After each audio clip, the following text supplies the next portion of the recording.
리걸마인드 연구소입니다. 평등권에 대해서 이야기를 해보겠습니다.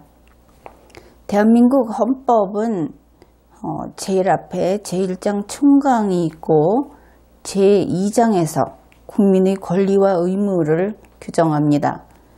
국민의 권리와 의무 부분에는 첫 번째로 규정하고 있는 그 조문이 제10조입니다.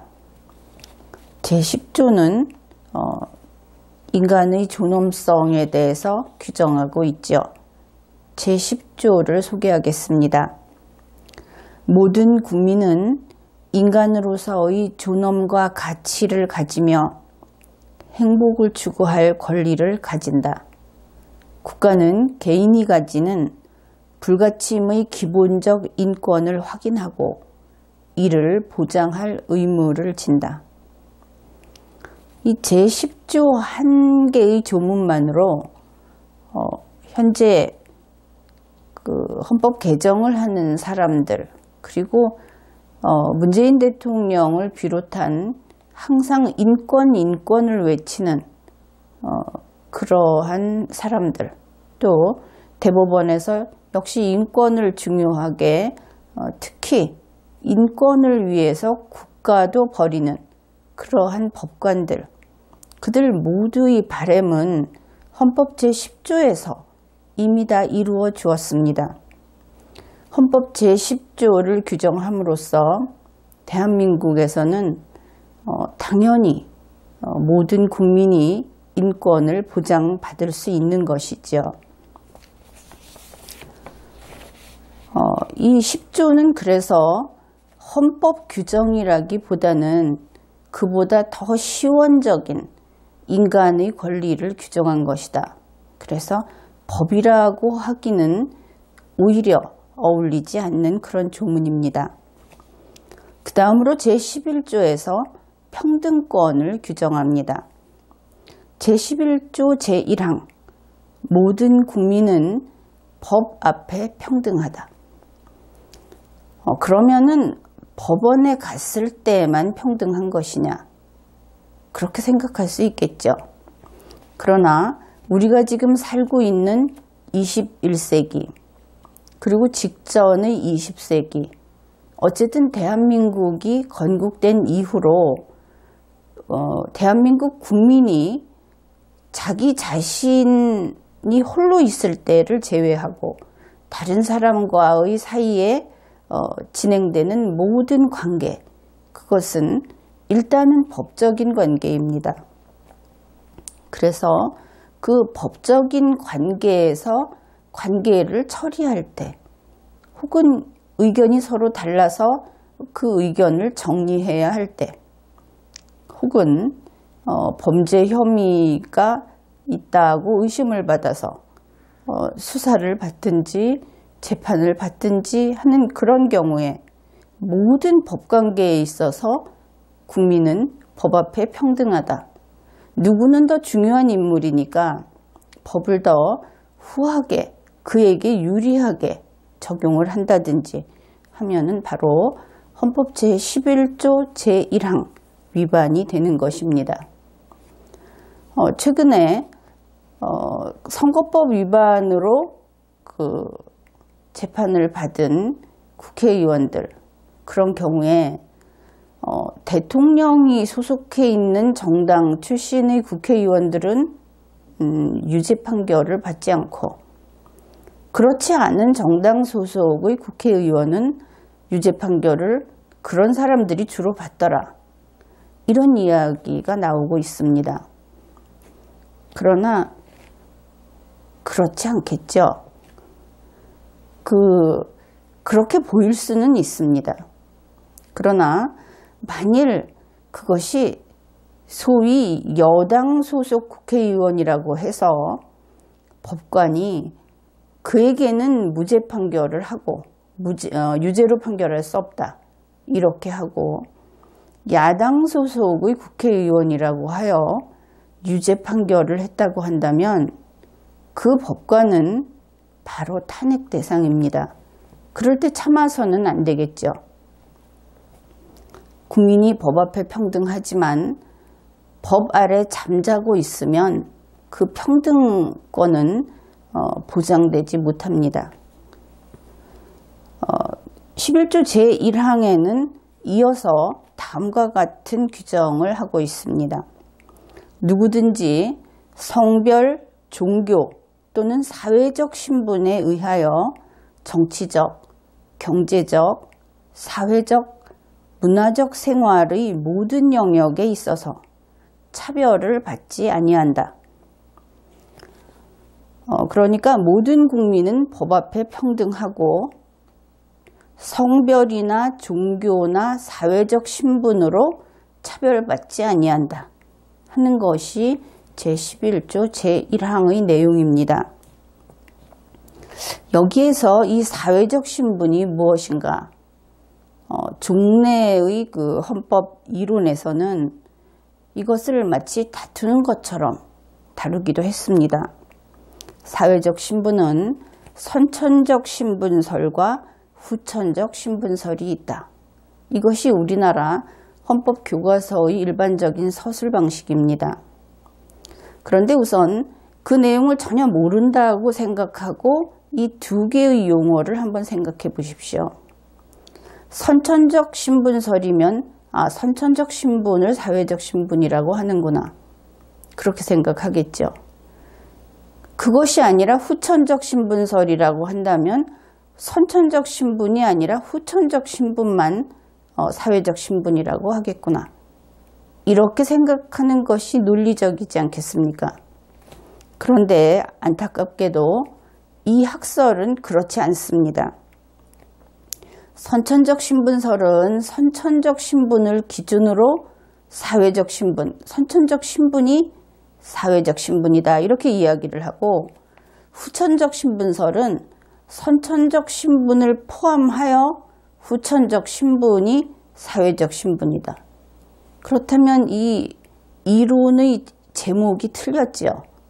왜냐하면 그 제목이 그 이론을 제대로 담고 있지 못하기 때문입니다.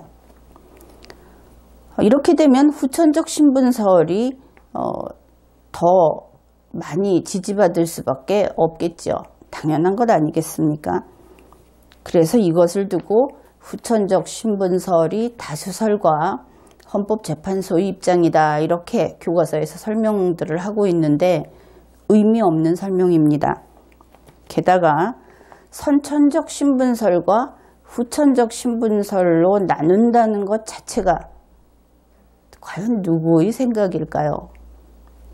한 200~300년 전 다른 나라의 법학자들이 써놓은 것을 번역해서 그것을 물려받아서 아직도 그대로 쓰고 있는 것이겠죠. 우선 선천적 신분이라고 하는 것은 대한민국에는 없습니다. 그리고 물론 여기에서 전과자의 자손 이런 이야기를 하는데 그렇게 분류하는 것 자체가 위법이죠. 그리고 비속의 지위 이렇게 이야기를 하는데 역시 이것도 헌법에서 다룰 수 없는 그 개념이 개념 자체가 개인의 명예를 훼손한다든지 또 인간의 존엄성을 부정한다든지 하는 의미가 있어서 헌법에서 처음부터 쓸 수 없는 그러한 용어가 되기 때문에 선천적 신분이라고 하는 것은 일단은 20세기, 21세기에는 논의의 대상이 되기 어렵습니다. 후천적 신분이다 이렇게 이야기를 하는데 후천적 신분은 또 전과자, 공무원, 부자, 농민 이러한 것을 예로 들고 있습니다. 기존의 이론들에 대해서 그것을 분석하기에는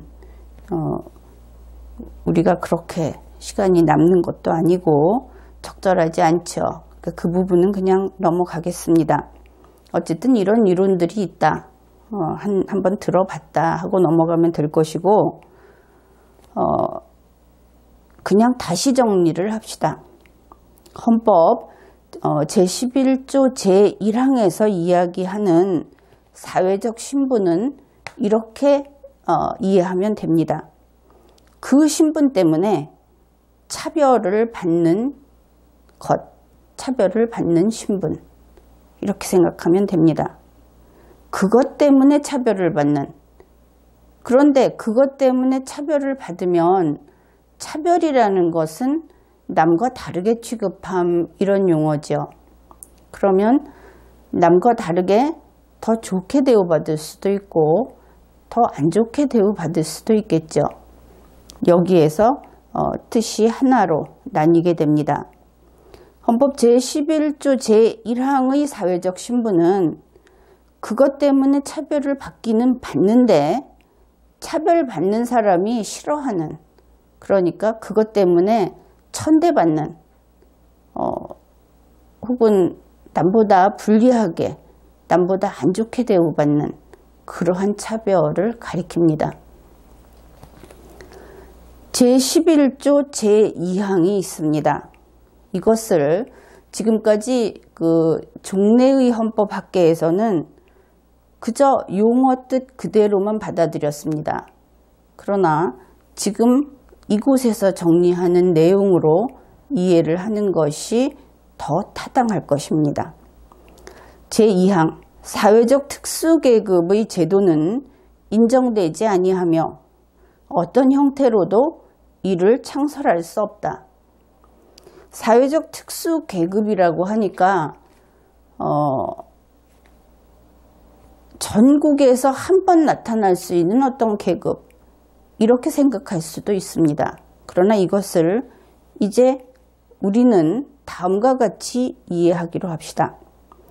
헌법 제11조 제2항의 사회적 특수계급이라 함은 그것 때문에 차별받는 신분을 의미한다. 제1항과 동일하죠. 단 그것 때문에 차별을 받기는 받되 차별받는 사람이 우대되는 신분, 이렇게 정리를 해봅시다. 왜냐하면 제2항에서 우대가 아니라 더 나쁘게 대우받는 신분도 있을 수 있습니다. 그러나 헌법과 같이 아주 정비되고 그리고 축약된 그러한 법조문에서는 제1항에도 두 가지가 겹쳐지고 제2항에도 두 가지가 겹쳐지는 식으로 입법을 하지 않습니다. 그래서 1항과 2항을 이렇게 구분을 하고 우리의 평등권에 대해서 생각을 해보는 것이 좀 더 여러분들이 이해하기 쉬울 겁니다. 더 내용이 간결해질 테니까 말입니다. 법제처의 헌법 주석서의 내용을 일부 소개하죠. 그런데 이것은 기존의 헌법학 교과서도 다 일관된 비슷한 그런 입장이라는 것을 이야기해 둡니다. 이 헌법 주석서에서는 헌법상 평등권에 대한 일종의 제한으로서 합리적 차별을 인정한다, 이렇게 이야기를 합니다. 평등권에 대한 제한이니까 모든 국민은 법 앞에 평등한데 여기서 말하는 합리적 차별이라고 하는 부분만큼은 모든 국민이 평등하지 않다, 이런 뜻입니다. 그러면서 그 예로 첫째, 국회의원에게 불체포특권, 면책특권이라고 하는 특권이 있다. 대한민국 헌법이 특권을 금지함에도 불구하고 특권이 있다. 이것은 굉장히 잘못 만든 법이죠. 만일 이것이 사실이라면. 그 다음으로 대통령에게 형사사항의 특권, 그리고 퇴직 후 법률이 정하는 신분보장과 예우를 받는 면에서 일반 국민과 평등하지 않다, 이런 것이죠. 그러니까 지금 이 국회의원의 경우하고 대통령의 경우 각각 2건씩을 평등권에 대한 예외, 이러한 차별은 합리적 차별이다, 이렇게 생각해 봅시다. 그러면 이것이 합리적이다. 그러면 국회의원이 불체포 특권과 면책 특권이 있는 한은 국회의원이 아닌 절대 다수의 국민하고 다르죠. 평등하지 않습니다. 그 부분에서 절대 다수의 국민은 국회의원과 법 앞에 평등하지 않습니다. 그러고 무슨 주권자입니까? 그러고 무슨 국민 주권입니까? 그렇죠. 예외가 있으면 원칙이 아예 아닌 것입니다. 그것이 헌법입니다.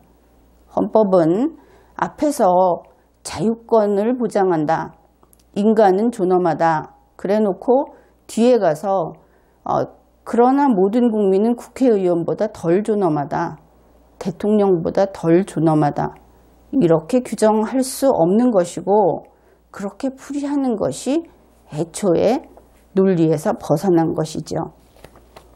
과거에 국회의원이나 대통령을 권력자로 파악하던 시대에 그들을 거스를 수 없었던 학자들은 이렇게 논리를 풀이를 했던 것이죠. 그러나 지금은 그것이 잘못된 것이다 하는 것을 여러분이 지적할 수 있어야 합니다.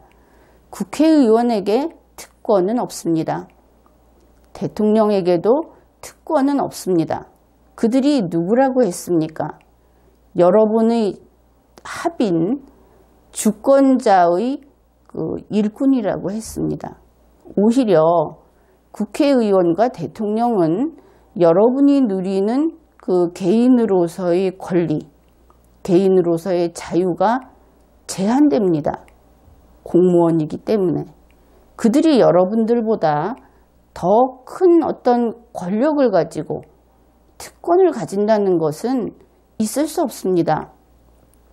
그것은 과거 군주시대보다 국회의원 300명이나 된 국회의원들한테 그 전에 어디서 무엇을 하던 사람인지도 모르는데 단지 투표로 뽑혔다는 것 때문에 그들에게 특권을 인정합니까?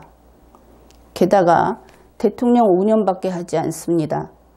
그 전에 그가 어떻게 살아왔는지, 그의 인품이 어느 정도, 그리고 그가 이 나라를 위해서 얼마나 봉사를 하고 성과를 낼지 알지도 못하는 그런 사람이 5년 동안 무조건 여러분보다 존엄하고 특권을 누릴 수 있고, 게다가 단 5년 근무하고 나가는데 퇴직 후 법률이 보장하는 신분 보장과 예우를 받도록 해서야 되겠습니까?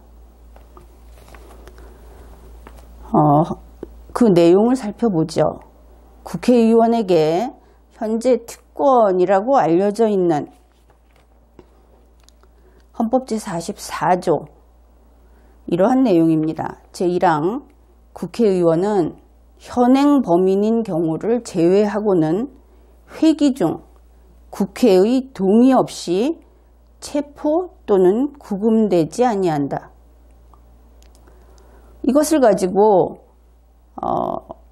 국회의원이 범죄를 저질렀어도, 그러니까 용의자일 때 회기 중이기만 하면 국회가 동의를 해주지 않으면 체포할 수 없고 구금할 수 없다. 그래서 이것이 불체포 특권이다. 이것은 잘못된 풀이입니다. 중세에도 이렇지는 않았습니다. 지금은 국민주권주의가 확립된 21세기이고 대한민국 헌법은 의회 주권이 힘을 쓰던 400년 전 헌법이 아닙니다. 자, 이 문장을 뜻을 다시 풀이해보죠. 국회의원은 현행 범인이면 회기 중 국회의 동의 없이 체포 또는 구금됩니다. 그런 뜻이 하나 있죠. 그 다음에 회기 중에 국회의 동의 없이 체포 또는 구금이 안 된다 그러니까 동의를 해주면 회기 중에도 체포 또는 구금 되겠죠. 그러면 국회가 동의를 할 것이냐 하지 않을 것이냐만 문제가 될 겁니다.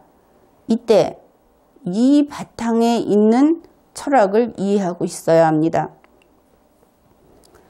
국회가 언제 동의를 하지 않느냐, 잡아가도 좋다 하는 동의를 항상 해야 하는 것이 원칙입니다. 다만 하지 않을 수 있다 이것이죠. 그러면은 어떨 때 동의를 거부하면 안 되는가? 그것은 그 해당 용의자가 국회의원으로서 국민과 국가에 대해서 당당할 때, 그럴 때는 동의를 거부할 수 있지만 그가 실정법을 위반했을 때, 그것이 아무리 사소하더라도 경범죄일지라도, 경범죄일 때 체포나 구금은 하지 않죠. 어쨌든 실정법을 위반했을 때는 국회는 선뜻 스스로 더 앞장서서 동의를 해야 합니다. 이럴 때 동의를 거부하면 안 되는 것이죠. 특권이 아닌 것입니다. 헌법 제44조 제2항 국회의원이 회기 전에 체포 또는 구금된 때에는 현행 범인이 아닌 한 국회의 요구가 있으면 회기 중에 석방된다. 그러면 1년에 지금 같으면 정기 국회인데 1년 중 그 무수히 있는 임시회, 그럴 때 계속 회기 중 석방되면 석방돼 있는 상태와 마찬가지가 될 것이다. 그러니 특권이다. 이렇게 과거에는 보았던 것이죠. 그러나 이때 국회도 마찬가지입니다. 그가 국회의원으로서 국가와 국민에 대해서 당당할 때, 그야말로 정치적인 탄압을 받아서 억울하게 누명을 쓰고 편법으로 체포 구금되는 경우, 그럴 때라면 국회는 요구를 해서 회기 중이니까 돌려보내달라고 해야 되겠죠.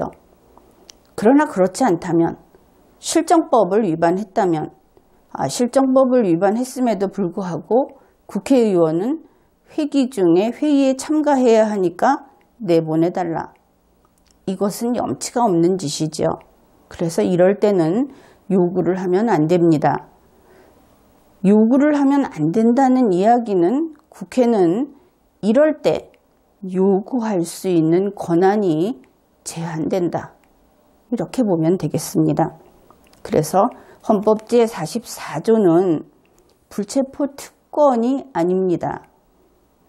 물론 아주 먼 과거에는 황제주권이나 군주주권에 대항하기 위해서 특권으로서의 성격을 지닌 바가 있습니다. 그러나 그때는 특권이라는 말이 각종 권리에 붙어 있었습니다. 이런 시대적인 상황이 다르다 하는 것도 감안해야 하겠죠. 다음으로 국회의원의 면책특권입니다. 헌법 제45조 국회의원은 국회에서 직무상 행한 발언과 표결에 대하여 국회 외에서 책임을 지지 아니한다. 그러면 국회 안에서는 별소리를 다 해도 다른 사람의 명예를 훼손하고 국가의 비밀을 누설하고 그렇게 해도 책임을 지지 않는 것이냐? 그것은 그렇지 않습니다. 오늘날과 같이 국회에서 회의 장면을 국민에게 중계할 경우, 그때 헌법 제45조는 적용되지 않습니다. 국회 안에서 행한, 직무상 행한 발언과 표결이 국회 밖에서 책임을 지지 않는 것은 그것이 국회 밖으로 나오지 않는다는 것이 전제되어 있는 것이죠. 국회 안에서 직무상 행한 발언이 국회 밖에 있는 누군가의 명예를 훼손했다 하더라도 그것이 밖에 나오지 않으면, 전파 가능성이 없다면 명예훼손의 책임을 지지 않게 되겠죠. 그러나 그것이 방송을 통해서 전국에 중계가 되고 또 국회의원 자신이 내가 오늘 회의에서 이런 이야기를 했노라 하면서 밖에다가 밝히고 자신의 SNS 페이지에다 올리고 하게 되면 그 순간 지금까지 면책 특권이라고 했던 헌법 제45조는 적용 배제가 되는 것입니다. 그래서 국회 밖에 스스로 알린 경우에 그것이 알려짐으로 해서 범죄를 구성하게 된다면 거기에 대해서 국회의원은 책임져야 합니다. 면책되지 않습니다. 이제 대통령의 경우를 보겠습니다. 대통령에게 형사상 특권이 있다 한 것은 내가 다른 책에서도 밝힌 바가 있고 또 강의를 통해서도 누누이 상세히 설명을 했습니다. 헌법 제84조입니다. 대통령은 내란 또는 외환의 죄를 범한 경우를 제외하고는 재직 중 형사사항의 소출을 받지 아니한다. 우리 국민들 가운데는 이것을 보고 헌법 제84조를 가지고 대통령을 탄핵 소추할 수 있는가 없는가로 잘못 알고 있는 경우가 있습니다. 탄핵과 연결은 되죠. 그러나 이것은 대통령 탄핵 조문이 아닙니다. 헌법 제84조에서는 그 핵심이 대통령이 대통령의 지위에 있는 상태로 형사소추를 할 수 있는가, 그것이 핵심입니다. 대통령인데 형사소추를 할 수 있는가? 현직 대통령이 형사법정의 피고로 나갈 수 있는가? 그런데 내란 또는 외환의 죄, 이것도 내란죄가 아니라 내란의 죄, 외환죄가 아니라 외환의 죄, 그렇게 해서 각각 수개의 범죄가 있죠. 이 죄를 범한 경우에는 대통령의 지위에서 파면되지 않고도 형사법정에 피고로 나가게 됩니다. 그 다음에 그러면 내란 또는 외환의 죄가 아닌 범죄를 지었을 때는 어떻게 할 것이냐. 과거의 말대로 형사상의 특권이면 대통령은 내란의 죄, 외환의 죄를 제외한 그 형법전에 있는 수많은 범죄를, 다른 형사법상의 범죄를 저질러도 특권이 있기 때문에 소추되지 않는다. 이렇게 뻔뻔하게 설명을 했죠. 주장을 했죠. 그러나 그럴 리는 없죠. 대통령은 거짓말도 하면 안 됩니다. 남의 비밀을 엿보아서는 안 됩니다. 자신이 국가의 일을 처리하면서 알게 된 비밀을 아는 사람, 가까운 사람에게도 누설도 해서는 안 됩니다. 대통령은 일반인의 경우에는 그 검찰에게 발각되지 않으면 넘어갈 수 있는 일들조차도 모두 책임을 지게 되어 있습니다. 따라서 대통령이 내란의제, 외환의제뿐만 아니라 무엇이든 범죄를 저질렀다 하면은 그것으로 대통령이 헌법과 법률을 위반하면 탄핵 소추를 받게 되죠. 그래서 탄핵 심판을 받게 되는데 바로 탄핵 소추를 받게 됩니다. 그래서 그러한 범죄를 저질렀다고 하는 것이 인정이 되면 이것은 사법재판과는 성격이 다릅니다. 그것 헌법과 법률을 위반했다는 것이 인정이 되면 탄핵이 되고 그리고 그 다음으로 형사소추를 받게 되죠. 그래서 대통령에게는 형사상의 특권은 없습니다. 헌법 제84조는 현직에 있는 대통령의 경우에 형사소추를 할 수 있다는 것을 규정한 것이고, 일정한 경우에, 그리고 현직에 있는 대통령이 범죄를 저지르면 다른 국민과 똑같이 법 앞에 평등하게 역시 처벌을 받을 수 있다는 것을 규정한 것이지, 대통령은 면제된다, 대통령은 대통령 임기 동안 유예된다. 이러한 특권을 규정한 것이 아닙니다. 다음으로 퇴직 후의 예우에 대해서 살펴보죠. 헌법 제85조 전직 대통령의 신분과 예우에 관하여는 법률로 정한다. 아주 야만적인 법조문이죠. 이 조문을 누가 헌법에 넣었는지 좀 생각을 해볼 일입니다. 이것은 단도직입적으로 얘기해서 위헌입니다. 우리 대한민국 국민이 헌법에 제85조 같은 것이 있다는 것을 부끄럽게 생각해야 하는 것이고, 이것은 헌법 제11조 제2항의 위반이기도 합니다. 전직 대통령이라는 신분이, 특별한 신분이 인정되고 특별한 예우를 해야 한다는 것을 헌법에 규정하고 있다. 그런데 이것은 헌법 제85조이죠. 저 뒤에 있는 조문입니다. 헌법 제11조 제2항 특수계급이 형성되는 것이고 헌법 내에서 자체 충돌을 일으켜서 위헌 무효로 되는 그러한 조문입니다. 따라서 이 조문은 삭제해야 하겠습니다. 대통령만이 아니라 선거직으로 선출되는 공무원들, 그들은 선거직이기 때문에 그 임기까지 근무를 하고 나면 그 지위에서 물러나게 되죠. 그래서 그들에게 근속 연수에 따른 퇴직금을 주는 것은 무방합니다. 그러나 국회의원을 4년, 8년 했다. 대통령은 5년밖에 못하죠.